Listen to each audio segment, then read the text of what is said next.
오늘 우리가 읽은 이 성경에 보면요, 별빛도 보이지 않는 밤이 등장합니다. 지금 어두우면 별이 빛나게 되어 있는데 그 별조차 보이지 않는 밤, 해도 달도 별도 보이지 않는 엄청난 폭풍 한가운데에 지금 바울과 그 일행들이 있는 장면이 나옵니다. 오늘 본문에 등장하는 바울은 지금 로마로 압송되고 있는 중입니다. 근데 중간에 풍랑을 만난 거죠. 웬만한 풍랑이면요, 그동안 그 배에 타고 있는지도 몰랐던 선원들이 빛을 발하게 될 겁니다. 막 닻을 올리고 돛을 달고 내리고 막 빨리 해가지고 이 배를 정상화시킬 겁니다. 웬만한 풍랑이었으면 이 배 가운데 타고 있던 백부장이 앞에 나와서 사람들에게 용기를 줬을 겁니다. 그 전장을 누비며 그냥 승리를 쟁취했던 그 백부장이 여러분 걱정하지 마십시오, 괜찮습니다, 막 딱 다독거렸을 겁니다. 딱 한 사람이요, 아무도 빛을 발하지 못하는 그때 딱 한 사람이 빛을 발하기 시작했습니다. 그 사람이 바로 바울입니다. 정확하게 말하면 그가 빛을 발했다기보다는 그에게 빛을 비추어 주신 하나님의 빛을 사람들에게 반사하고 있었습니다. 오늘 본문에 보면 아무 소망이 없는 그때, 다 죽었다고 생각한 그때 바울이 일어나서 여러분 안심하십시오, 여러분 안심하십시오. 근데 그 사람이 누굽니까? 지금 로마로 압송되어가는 죄수입니다. 그 출발점은 어디에 있습니까? 그가 하나님과 동행하고 있기 때문입니다. 하나님과 동행하는 그 한 사람 바울은 자기 한 사람이 담대하게 살아가는 그 정도가 아니라 자기가 속한 그 지역과 공동체를 바꿀 수 있는 능력을 갖게 됩니다. 그는 지금 하나님과 함께하면서 하나님의 위로를 경험하고 있습니다. 바울아, 두려워하지 말아라. 네가 가이사 앞에 서야 하겠고 또 하나님께서 너와 함께 항의하는 자를 다 내게 주셨다. 그는 하나님의 사자를 통해서 하나님의 말씀을 듣고 있습니다. 그렇습니다. 그는 이 하나님의 말씀을 들으면서 놀라운 위로를 받고 담대함을 얻습니다. 그러나 그게 끝이 아닙니다. 그는 한 걸음 더 나아갑니다. 특별히 하나님의 위로의 말씀 중에 굉장히 중요한 말씀이 있었어요. 네가 가이사 앞에 서야 할 것이다. 그건 무슨 말입니까? 그에게는 아직도 사명이 있는 겁니다.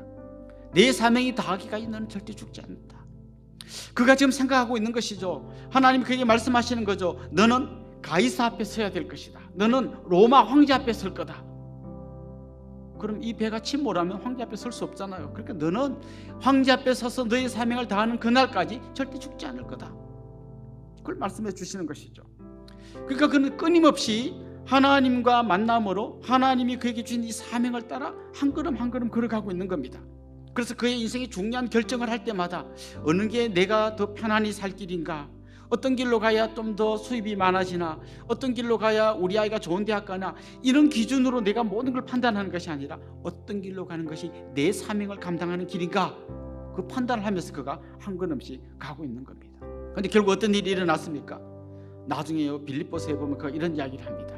황제의 사람들이 예수님 믿고 빌립보 성도들에게 안부를 전하고 있습니다. 어쩌면 그가 쇠사슬을 차고 이렇게 감옥에 갇혔을 때 그를 지킨다고 옆에 서 있던 그 로마의 군인들일지도 몰라요. 아니면 어떤 고위 관료일지도 몰라요. 누군지는 모르지만 황제의 최측근들이 죄수 바울을 통하여 예수님을 믿고 그들에게 안부를 전한다는 말이 빌립보서에 나옵니다. 결국 그는 끊임없는 위기와 고난과 죽음의 위협 속에서도 사명을 따라 걸어가고 있는 거예요. 그 힘이 어디서 오나 하면 하나님과 늘 동행하며 거기서 오는 거예요. 그래서 아무리 힘들어도, 풍랑이 와도, 감옥에 갇혀도 내 사명이 뭔지를 잊어버리지 않고 걸어가고 있는 것이죠. 한 걸음 더 나아가서 오늘 본문에서 하나님은 그에게 굉장히 중요한 얘기를 해주셨는데요, 너에게, 너 주위에 있는 사람은 내가 너에게 맡긴 사람이라는 말씀을 해주십니다. 바울만 살아나는 것이 아니라 그와 함께한 사람들도 살아날 것을 이야기해 주셨고, 결국 그는 그 말씀에 힘을 얻고 여러분 안심하십시오, 그들에게 위로를 전하고 있습니다. 기억하십시오, 하나님이 여러분 곁에 서 계십니다. 하나님이 여러분을 위로하십니다. 하나님께서 여러분에게 사명을 일깨워 주십니다. 너는 단지 혼자 살 사람이 아니라 네가 속한 공동체를 같이 살려낼 사람이라는 놀라운 말씀을 우리에게 주고 계십니다. 그래서 바울은 하나님이 자기에게 들려주신 말씀을 그 배에 탄 사람들에게 전하면서요, 마지막으로 이렇게 이야기합니다. 나는 내게 말씀하신 그대로 되리라고 하나님을 믿노라. 이게 믿음이에요. 여러분, 왜 우리가 하나님의 이 위로의 말씀, 격려의 말씀, 사명의 말씀을 잘 못 들을까요? 너무 소음이 많아요. 볼 게 너무 많아요. 우리가 관심 갖는 일이 너무 많아요. 잠잠히 내려놓고 하나님께 귀 기울이면 좋겠어요. 그리고 오늘도 이 아침에 찾아오시는 그 하나님을 여러분 만나기를 원하고, 그 하나님의 위로를 경험하기 원하고, 그 하나님께서 다시 새롭게 하시는 여러분의 사명을 다시 한번 기억하기를 원하고, 여러분에게 맡겨주신 공동체를 여러분이 다시 품고 기도하는 복된 아침이 될 수 있기를 주님의 이름으로 축원합니다.